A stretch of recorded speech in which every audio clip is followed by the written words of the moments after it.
Halo semuanya, kita bertemu lagi di pertemuan ketiga dari mata kuliah Cyber Communication. Jadi dalam minggu ini kita akan belajar materi mengenai social media atau media sosial. Kita akan membicarakan mengenai definisi, fungsi, logika. Pada dasarnya yang akan kita bahas minggu ini ada dibagi menjadi dua. Yang pertama adalah terkait basics, jadi kayak dasar-dasar sekali mengenai social media.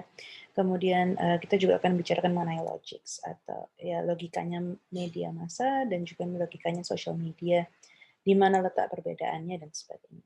Jadi langsung kita mulai saja ke materi minggu ini.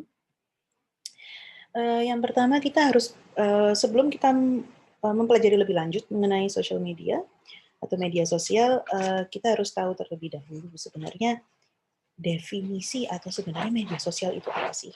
Nah, di sini ada 4 definisi yang saya ambil. Yang pertama adalah menurut Mandy Berg. Mandy Berg mengatakan bahwa media sosial itu merupakan media yang mewadahi kerjasama di antara pengguna yang kemudian menghasilkan sebuah konten. Jadi sifatnya lebih ke arah user generated content. Shirky ini kemudian mengatakan bahwa media sosial dan perangkat lunak sosial itu merupakan alat untuk meningkatkan kemampuan pengguna untuk berbagi, bekerja sama di antara pengguna dan juga melakukan tindakan secara kolektif yang semuanya ini berada di luar kerangka institusional maupun organisasi. Van Dyke ini mengatakan pada dasarnya media sosial ini adalah sebuah platform media yang memfokuskan pada eksistensi pengguna yang memfasilitasi mereka dalam beraktivitas maupun berkolaborasi. Ya, maka dari itu, media sosial itu dapat dilihat sebagai medium atau sebagai fasilitator online yang menguatkan hubungan antar pengguna sekaligus sebagai sebuah ikatan sosial. Mika and Young dia ini mengartikan kata media sosial ini sebagai konvergensi antara komunikasi personal dalam arti saling berbagi di antara individu, to be shared one to one, dan media publik untuk berbagi kepada siapa aja tanpa ada kekhususan individu.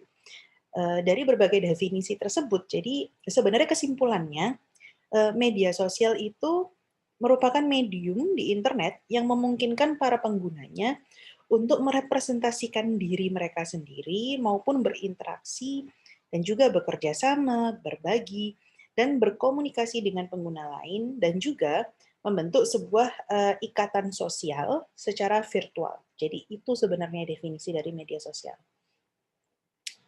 Karakteristiknya media sosial ini ada apa aja? Kurang lebih karakteristik media sosial ini mirip dengan karakteristik new media. Jadi dia memiliki 6 karakteristik di sini. Yang pertama adalah network, information, archive, interactivity, simulation, dan terakhir adalah user generated content. Yang pertama ketika kita membahas mengenai network atau jaringan, minggu lalu kita sudah membahas mengenai network dalam konteks new media. Sedangkan kalau dalam sosial media, ketika kita menyebut kata network, ini maksudnya adalah jaringan sosial. Jadi media sosial ini dia ini terbangun dari struktur sosial yang terbentuk di dalam jaringan atau internet.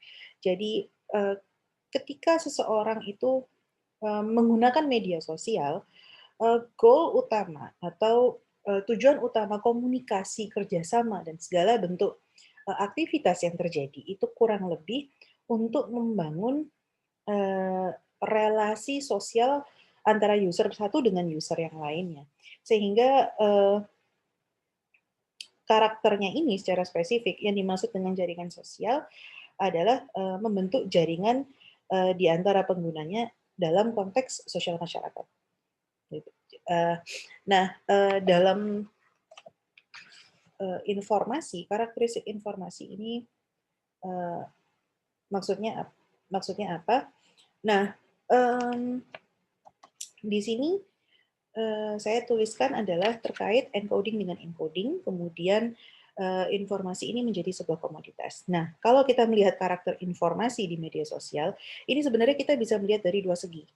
Yang pertama, media sosial ini merupakan medium yang bekerja berdasarkan informasi. Kemudian kita juga melihat dari sisi institusi, media sosial ini dibangun berdasarkan informasi yang dikodekan. Jadi itu yang dimaksud dengan encoding. Kemudian didistribusikan melalui berbagai perangkat sampai terakses ke pengguna. Itu yang dimaksud dengan decoding. Nah, dari sisi penggunanya, informasi ini menjadi landasan pengguna untuk saling berinteraksi dan membentuk masyarakat berjaring di internet. Itu yang dimaksudkan.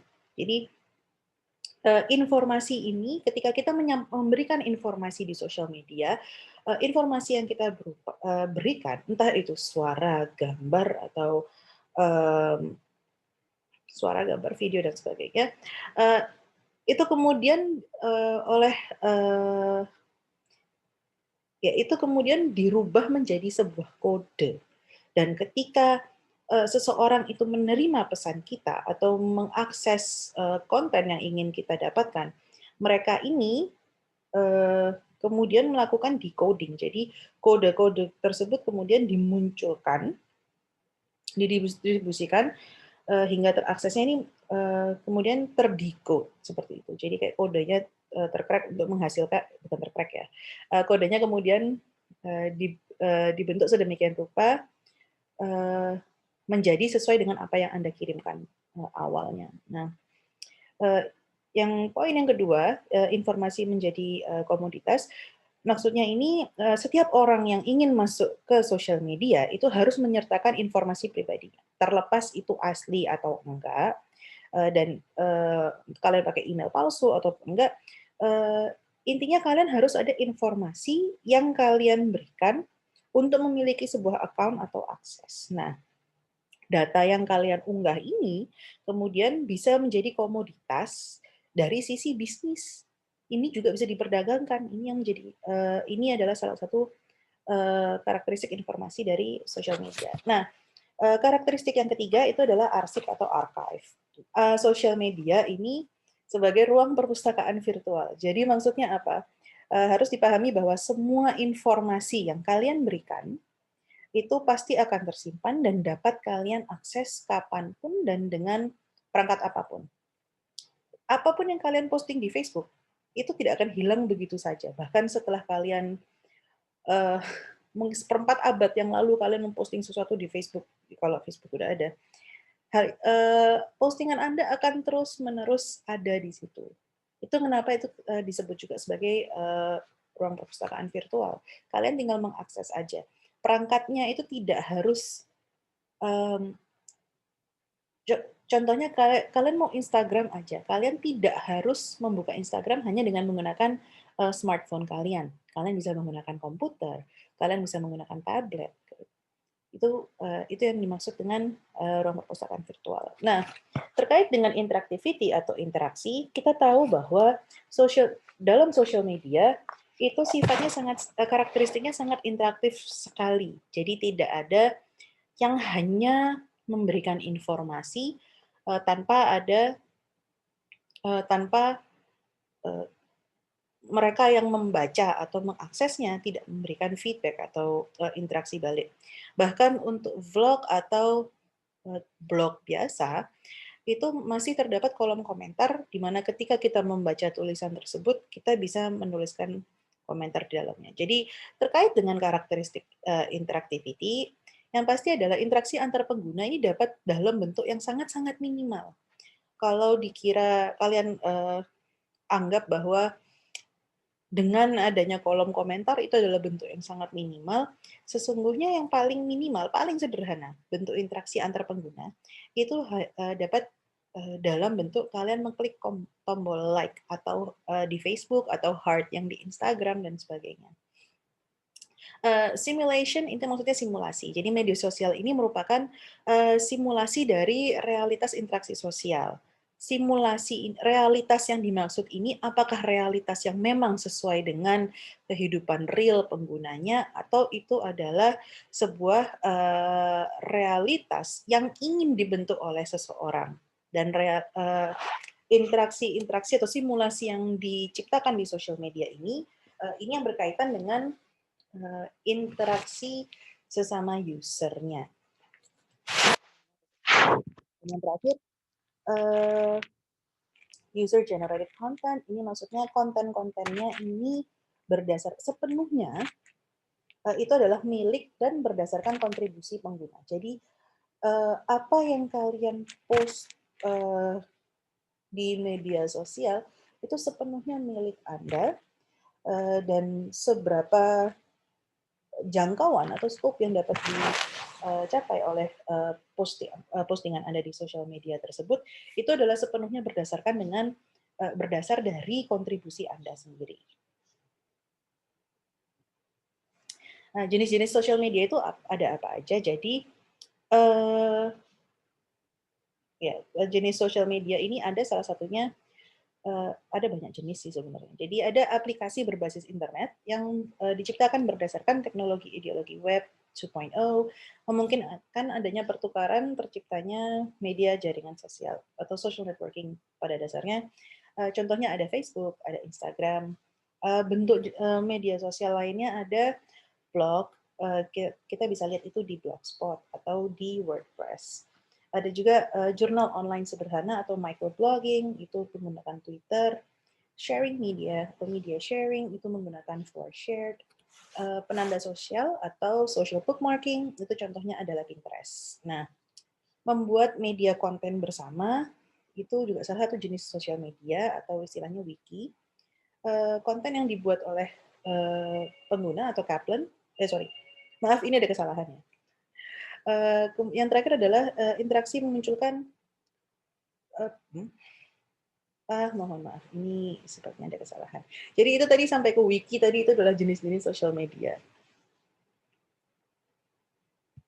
Nah, dari adanya sosial media, kemudian dengan banyaknya user dari media sosial ini, sosial media kemudian berhasil menciptakan beberapa budaya-budaya populer. Nah, beberapa contoh diantaranya ini ada meme, digital democracy, kemudian ada juga selfie. Nah, meme ini apa sih?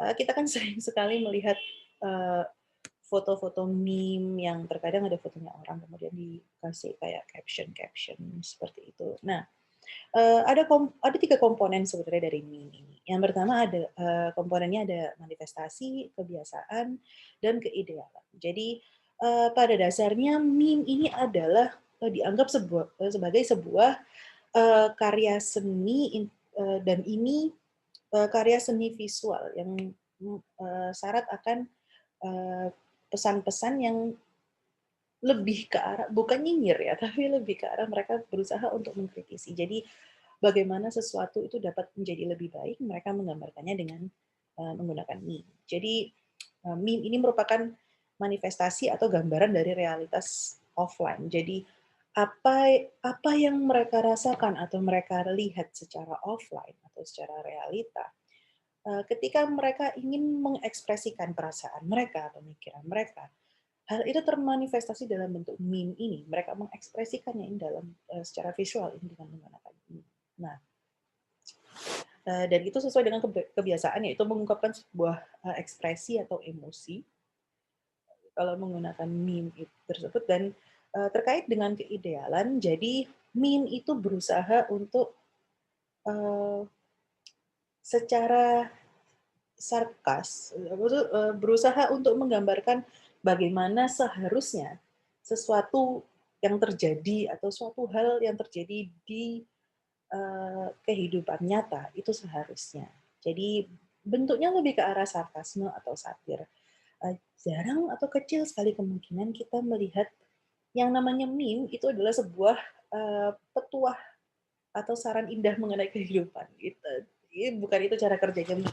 Jadi meme ini murni istilahnya adalah sindiran-sindiran.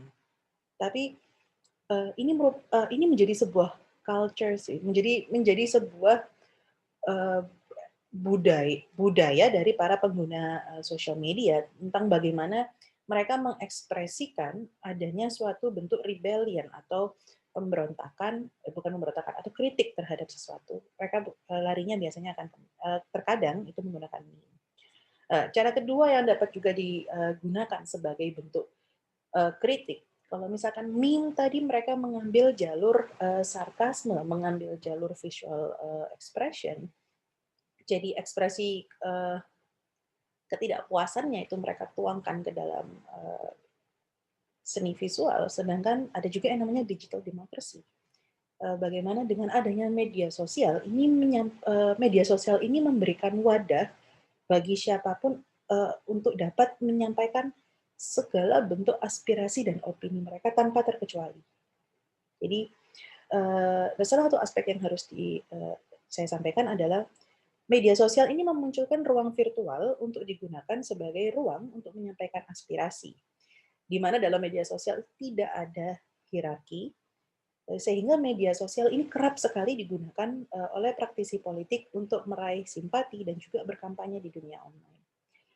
Kalau kalian sering melihat, mungkin kalian dulu mengikuti yang namanya Presiden Donald Trump.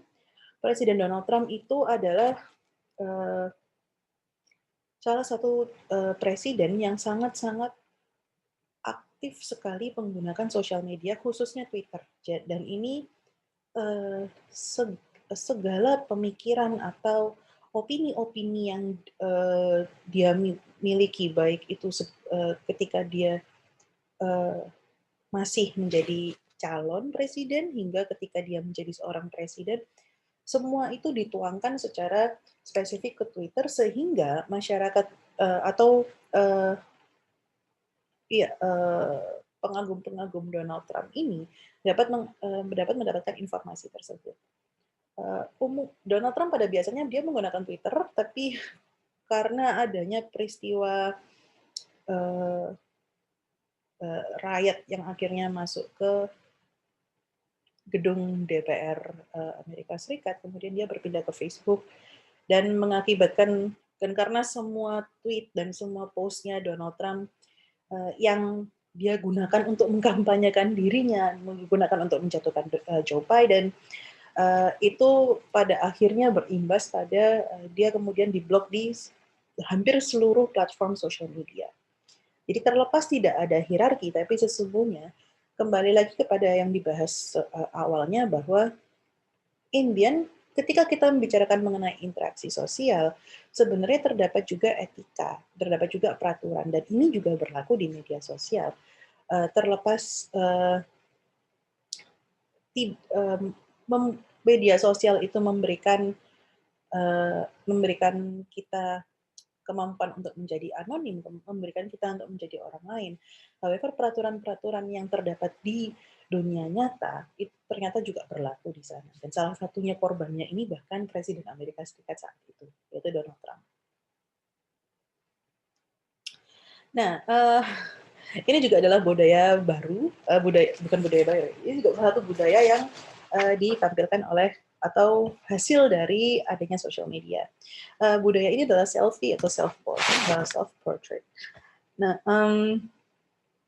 definisinya sederhananya adalah selfie ini merupakan foto diri yang kemudian disebarkan melalui social media. Dan selfie ini sesungguhnya merupakan salah satu cara untuk seseorang menunjukkan eksistensi diri mereka. Entah itu mereka selfie-nya itu murni hanya foto senyum-senyum aja, atau mereka menunjukkan aktivitas, menunjukkan posisi mereka sedang berada di mana, dan sebagainya.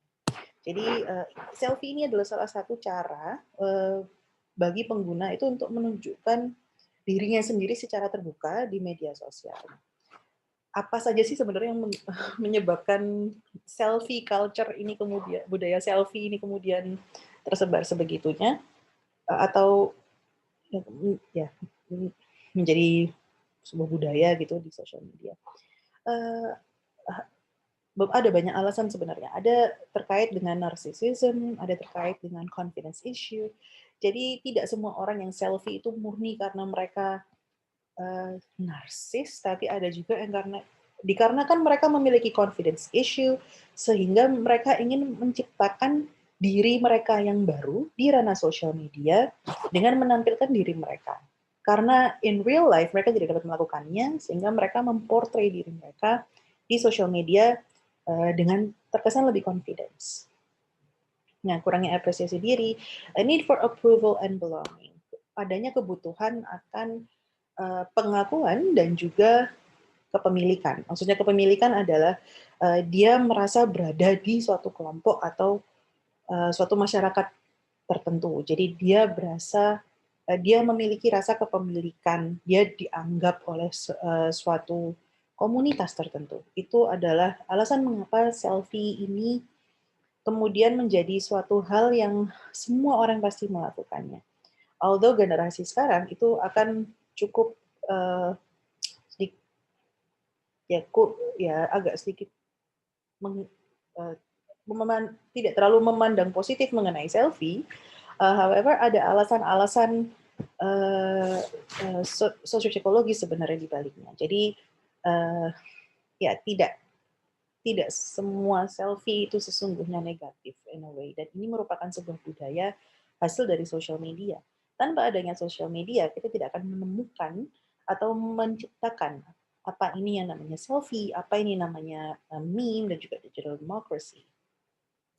Sekarang kita masuk ke dalam logika social media dan media massa. Jadi yang membedakan di sini itu apa?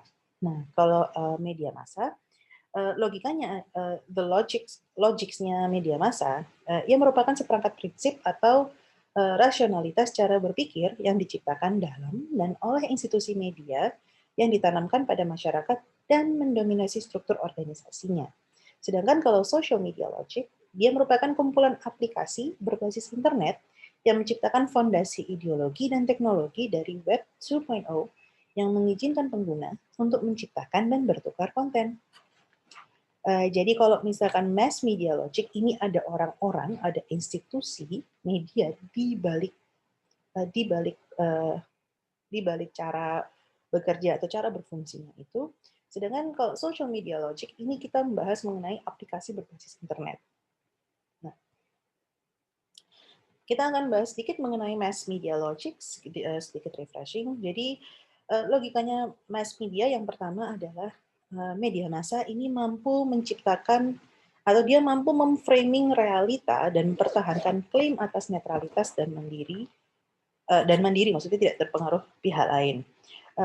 Ingatlah bahwa setiap media massa itu memiliki sebuah agenda setting. Jadi terkadang apa yang dimunculkan media massa, walaupun mereka mengatakan itu adalah live report, walaupun mereka berusaha menunjukkan bahwa itu adalah apa yang benar-benar terjadi di luar sana, tetapi kita harus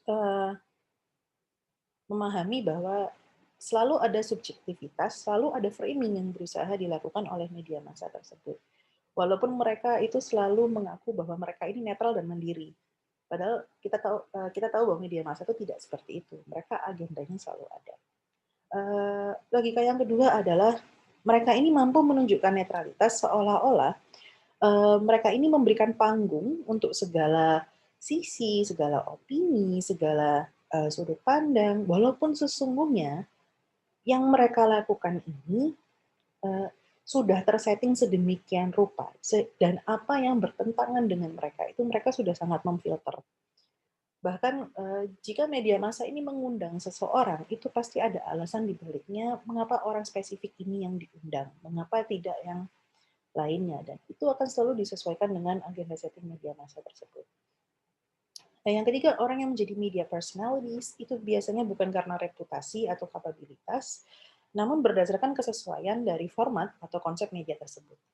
Orang yang akan ditampilkan di media massa itu ya sesuai dengan yang saya tuliskan di sini, itu berdasarkan dengan konsep yang diciptakan. Bukan karena memang mereka itu orang terbaik dari terbaik yang memang capable untuk melakukan tersebut, tapi itu hanya disesuaikan dengan konsepnya, dengan kebutuhannya. Sedangkan social media logic, ini ada 4 elemen utama. Yang pertama adalah programmability, kemudian popularity, connectivity, dan datafication atau datafikasi.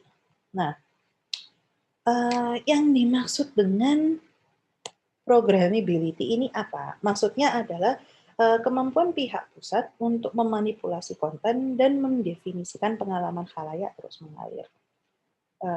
Maksudnya bagaimana? Contoh yang dilakukan oleh paling sederhana yang dilakukan oleh Facebook. Facebook ini berusaha sedemikian atau sosial bahkan seperti Instagram juga dengan berbagai cara mereka akan berusaha agar kalian terus mengakses sosial media mereka, berusaha agar kalian terus stay di platform mereka, mulai dari inovasi-inovasi, cara-cara interaksi, dengan menampilkan berapa banyak likes, berapa banyak view yang kalian dapatkan, itu yang kemudian membuat kalian merasa oke, aku harus terus melihat udah berapa banyak orang yang melihat postingan saya, udah berapa banyak orang yang nge-like saya, berapa followers berapa banyak followers saya udah nambahnya, seperti itu. Dan yang poin yang kedua, kemampuan platform social media untuk memicu dan mengarahkan kreativitas atau kontribusi pengguna. Ini karena sistemnya dua arah ya. Melalui interaksi tersebut, khalayak juga dapat mempengaruhi aliran informasi dan komunikasi. Social media ini menciptakan bentuk-bentuk aktivitas relasi dalam bentuk likes, favorite, recommend. Ini contohnya kayak ketika kalian nge-like, kalau misalkan di Instagram, kalian nge-like postingan teman kalian yang memiliki salah satu hashtag. Maka otomatis di bagian ketika kalian scroll feed, iseng-iseng buka scroll feed, hashtag itu akan beberapa kali akan sering muncul. Nah, ini adalah salah satu contohnya. Teknologi yang berkenaan dengan kode komputer terkait dengan user dapat menahan lembaga dalam proses menyetir program. Jadi tidak hanya menahan kode, tapi juga menolak protokol. Nah, ini yang dimaksud itu seperti apa? Terlepas kita awalnya sudah membahas bahwa kalian ini harus memberikan sebuah data akan diri kalian ketika kalian entah itu menciptakan akun Facebook, akun sosial media macam-macam. Tetapi ketika kalian menggunakan Reddit, kalian dapat benar-benar membuat diri kalian anonim, seperti itu. Ini adalah hal yang tidak mudah tidak bisa kalian lakukan di Facebook untuk saat ini. Facebook ini sudah memiliki sistem bahwa jika nama kalian ini dirasa bukan nama manusia atau bukan nama orang, maka kalian tidak dapat membuat akun Facebook. Atau akun Facebook lama kalian yang ternyata bukan nama orang juga, itu akhirnya terhapus. Sedangkan dalam konteksnya Reddit ini berbeda. Jadi kalian memiliki kuasa penuh, memiliki kontrol penuh, apakah kalian ingin menciptakan diri kalian anonim atau tidak. Nah, popularity ini maksudnya apa? Terkait dengan popularitas, social media ini paling ampuh untuk mendorong likable people untuk menjadi media personality atau personalitas media. Sekali lagi, logikanya agak sedikit mirip dengan media massa. Jadi bukan orang yang memang the best of the best untuk ditampilkan, tetapi orang-orang yang likable. Mereka yang dirasa memiliki banyak followers, mereka yang dirasa setiap postingannya trafficnya akan selalu tinggi. Itu kenapa sekarang orang bahkan di media massa pun berlomba-lomba untuk mengejar para influencer, dan masyarakat umum berlomba-lomba untuk menjadi seorang micro influencer. Ini saatnya. Dan ini dikondisikan baik dengan menggunakan komponen algoritma dan sosioekonomi. Salah satunya dengan algoritma followers, likes, views, heart, seperti itulah. Pengguna atau pengiklan mampu menonjolkan pengguna khusus dan membayar mereka untuk melakukan tugas promosi atau bekerja. Ini adalah hal yang saat ini banyak sekali kita lihat di media sosial. Bagaimana orang, seperti yang saya sampaikan tadi, berlomba-lomba untuk menjadi seorang influencer,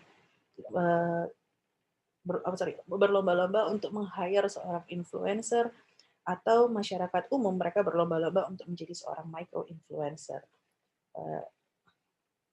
Karena ada poin ekonomi, poin monetizing yang ada di baliknya ini.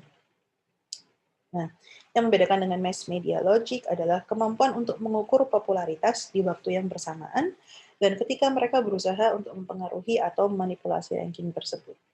Dalam sosial media, kita sebagai user tidak memiliki kuasa untuk memanipulasi ranking. Karena social media sudah diciptakan atau diprogram sedemikian rupa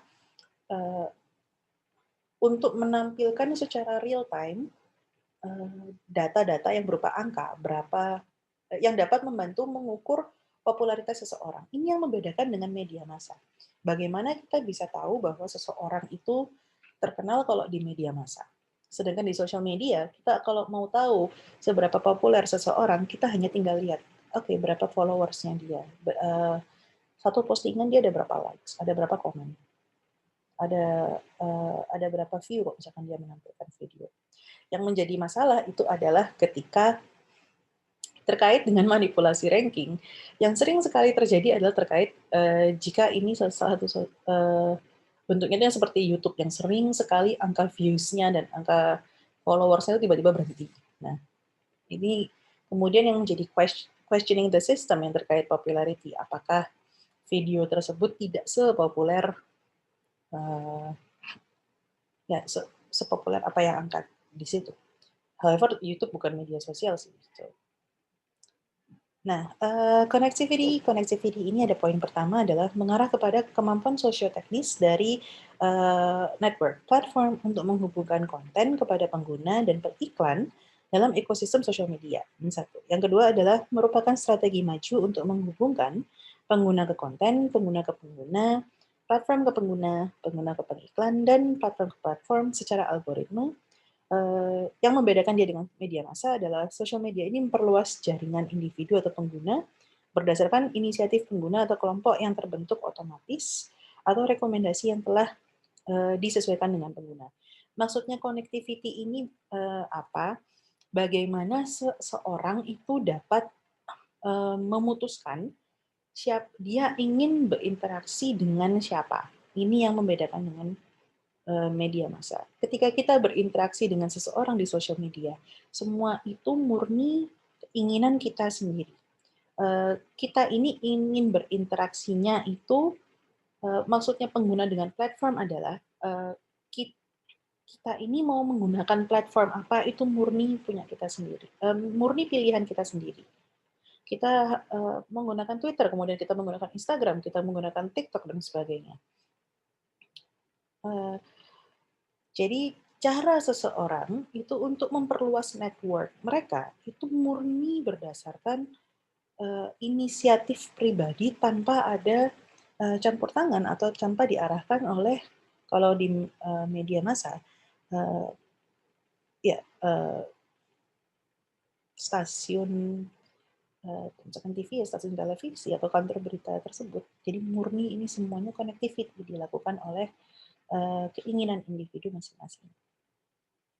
Dan yang terakhir adalah terkait dengan datafication. Jadi mengacu kepada kemampuan platform untuk memberikan berbagai data yang sebelumnya belum pernah dikuantitatifkan, tidak hanya melalui survei, tapi metadata otomatis di smartphone, menggunakan timestamp, GPS, dan sebagainya. Dan yang menarik lagi dari media sosial adalah semua aspek sosial masyarakat. Nah, yang dimaksud dari semua aspek sosial mampu dikuantitatifkan ini maksudnya seperti apa? Pertemanan seseorang itu bahkan bisa dirubah menjadi sebuah angka. Berapa banyak teman kalian? Seberapa seringkah kalian berinteraksi? Kalian juga dapat melihat secara kuantitatif, secara angka, seberapa populernya sebuah tren, seberapa populernya sebuah barang, sebuah isu seorang tokoh seperti itu. Dan aspek penting yang lain adalah adanya invisibilitas dan mekanisme yang dianggap wajar. Jadi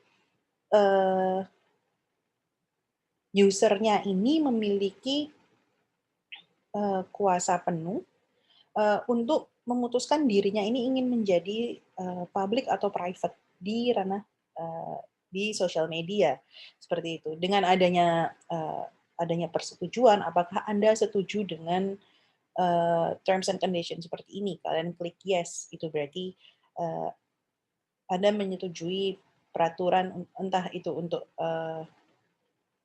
akhirnya kalian dapat mengakses 100% sebuah aplikasi atau sebuah program atau untuk membentuk sebuah account. Jadi kalian yang memutuskan kalian ini ingin Jadi pada dasarnya, pada intinya adalah dengan media sosial, kalian ini memiliki kuasa 100% full, kalian ingin membentuk realitas seperti apa. Dan ini, realita ini jika di ranah media sosial ini bahkan dapat kalian ukur. Seberapa banyak orang yang menyukai saya, kalian bisa lihat di berapa banyak like ketika kalian memposting foto atau ketika kalian membuat account, berapa banyak orang yang ingin menjadi friend Anda.